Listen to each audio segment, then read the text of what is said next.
અડાજણ પાલ રાંદેર વિસ્તારમાં દબાણની કામગીરી મનપાની ટીમ અને પોલીસની ટીમે સંયુક્ત કામગીરી કરી। અડાજણ પાલ રાંદેર પોલીસની ટીમ અહીં કામગીરીમાં જોડાઈ। દબાણના કારણે ભારે ટ્રાફિક થતું હોવાનું ધ્યાને આવતા કામગીરી કરાઈ।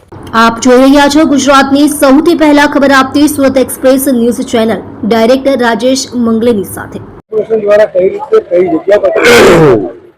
પોલીસ અને એસએમસી ને નિયમિત રૂપે અડાજણ પાલ અને રાંદેરના આંતરિક વિસ્તારોમાં ગેરકાયદેસર દબાણોના કારણે વાહનોને ટ્રાફિક અવરજવરમાં ખૂબ જ તકલીફ પડતી હતી। લોકોને ચાલતા જવામાં પણ અગવડતા અનુભવાતી હતી। એવી ફરિયાદો વારંવાર મળતા આજે એસએમસી અને પાલ અડાજણ અને રાંદેરના પોલીસ અધિકારી પોલીસ કર્મચારીઓ સાથે સંકલન કરી દબાણ હટાવવાની કામગીરી કરવામાં આવેલ છે।